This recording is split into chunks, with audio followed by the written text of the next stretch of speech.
Sahabat-sahabat Kristus, salam jumpa dalam acara Sabtu Sarapan Bersama Tuhan. Adapun menu sarapan hari ini diambil dari Matius pasal 5 ayat 16. Demikianlah hendaknya terangmu bercahaya di depan orang, supaya mereka melihat perbuatanmu yang baik dan memuliakan Bapamu yang di surga. Pada suatu hari yang dingin menggigit tulang di bulan Februari, seorang bocah kecil yang kira-kira berumur 10 tahun berdiri dengan telanjang kaki di depan sebuah toko sepatu di kota New York. Seorang perempuan kaya yang duduk dalam sebuah kereta indah yang sedang melaju di jalan kemudian melihat bocah kecil tersebut, dan dengan segera ia menyuruh kusirnya untuk berhenti. Dalam balutan pakaian mewah yang sangat mahal harganya, perempuan kaya tersebut turun dari kereta yang ditumpanginya dan menghampiri sang bocah sambil bertanya, "Sahabat kecilku, mengapa engkau diam terpaku menatap etalase toko sepatu ini?" "Aku sedang meminta kepada Tuhan untuk memberiku sepasang sepatu," jawab sang bocah sambil menggigil kedinginan. Perempuan kaya tersebut segera menggandeng sang bocah masuk ke dalam toko sepatu. Lalu ia meminta seorang karyawan untuk menyediakan sepasang kaos kaki dan sepasang sepatu, juga sebaskom air hangat dan selembar handuk kering. Setelah semua yang diminta tersedia, maka perempuan kaya tersebut membawa sang bocah ke bagian belakang toko sepatu. Setelah melepas kedua buah sarung tangannya yang mewah, perempuan kaya tersebut kemudian berlutut dan mulai mencuci kaki sang bocah yang teramat kotor dengan air hangat dan menyekanya dengan handuk kering. Setelah kedua kaki bocah itu betul-betul kering, maka ia mulai memakaikan sepasang kaos kaki dan sepasang sepatu yang khusus dibelinya untuk sang bocah. Ketika hendak berpisah, perempuan kaya tersebut berkata, "Sahabat kecilku, aku berharap saat ini engkau merasa jauh lebih nyaman." Sang bocah yang merasa terharu dan terkesima segera meraih tangan perempuan kaya tersebut. Lalu dengan air mata bercucuran ia bertanya, "Ibu, apakah ibu adalah istrinya Tuhan?" Sahabat-sahabat Kristus, pertanyaan lugu dari sang bocah ini betul-betul menyentuh hati saya. Dan inilah juga yang mendorong saya untuk menuturkan kisah indah ini kepada kalian semua. Ibu, apakah ibu adalah istrinya Tuhan?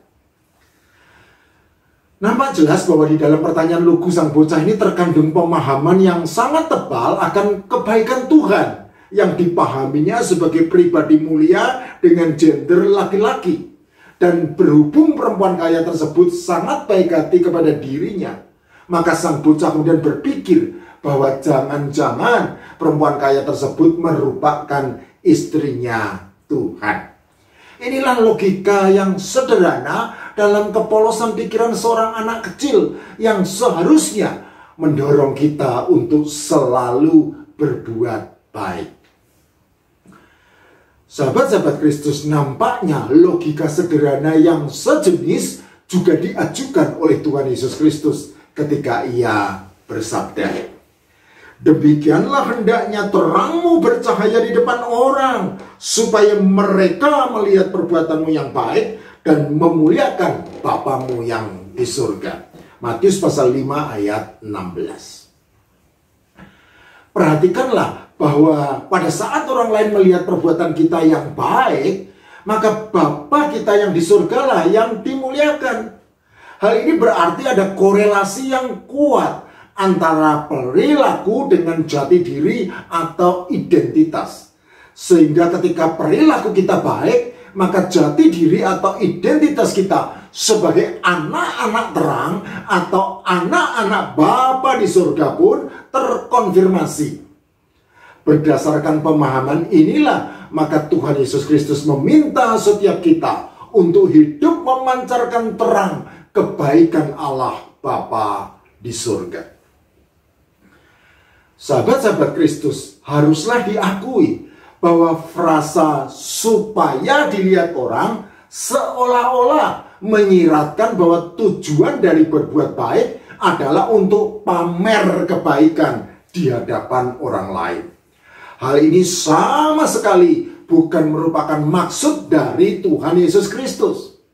Oleh karena itu, supaya tidak menimbulkan kesalahpahaman, maka perlu dipahami bahwa hidup memancarkan terang kebaikan Allah Bapa di surga tidak identik dengan pamer kebaikan.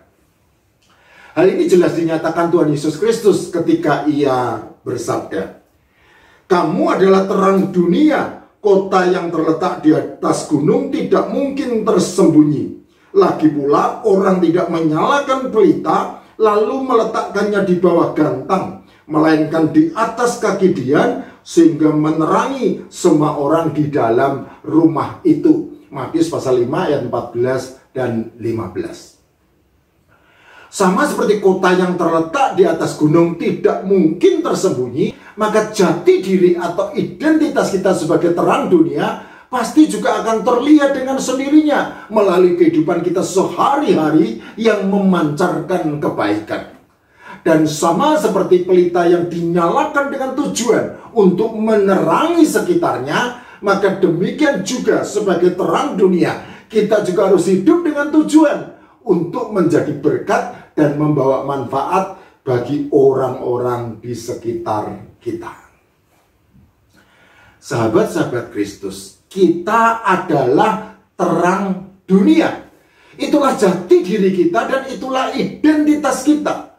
Oleh karena itu, sebagai terang dunia, kita harus senantiasa memancarkan terang ke seluruh dunia melalui kehidupan kita sehari-hari yang dipenuhi dengan kebaikan kepada semua orang.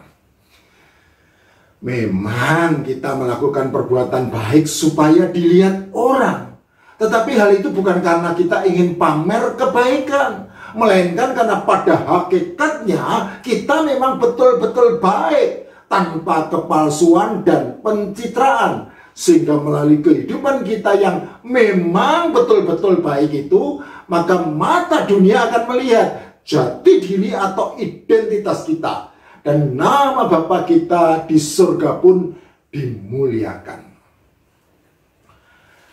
Sebuah kereta api sedang melaju menuju ke stasiun. Di peron, seorang anak laki-laki bertubuh kecil yang timpang kakinya berdiri sambil membawa sebuah keranjang penuh dengan buah-buahan untuk dijual. Kereta api tersebut belum berhenti secara sempurna ketika seorang penumpang keluar dengan tergesa-gesa sehingga bertubrukan dengan si anak penjual buah. Keranjang yang penuh dengan buah-buahan itu pun terjungkal dan sebagian besar isinya berserakan di lantai. Namun penumpang itu tetap berlalu dengan terburu-buru tanpa memedulikan masalah yang ditimbulkannya. Penumpang yang lain keluar dan segera melihat masalah itu. Dalam sekejap ia dapat memahami apa yang sedang terjadi. Buah-buahan yang berserakan di lantai, anak laki-laki kecil yang timpang dengan kesedihan di wajahnya, dan air mata yang mengalir sambil memungut buah-buahan yang berserakan. Penumpang laki-laki itu meletakkan tas yang dibawanya, dan tanpa mengucapkan sepatah kata, dengan sigap membantu si anak kecil yang malang tersebut. Setelah semua buah terkumpul dalam keranjang dan penumpang laki-laki itu tidak melanjutkan perjalanannya, maka terlebih dulu ia mengeluarkan uang $1 dari dompetnya dan meletakkan di atas keranjang. Ketika ia melakukan hal itu, si anak kecil yang timpang memandang dirinya dengan wajah penuh air mata haru, lalu berkata, "Katakan padaku, apakah Anda Tuhan Yesus?" "Bukan," jawab penumpang laki-laki itu dengan ramah. "Saya bukan Tuhan Yesus.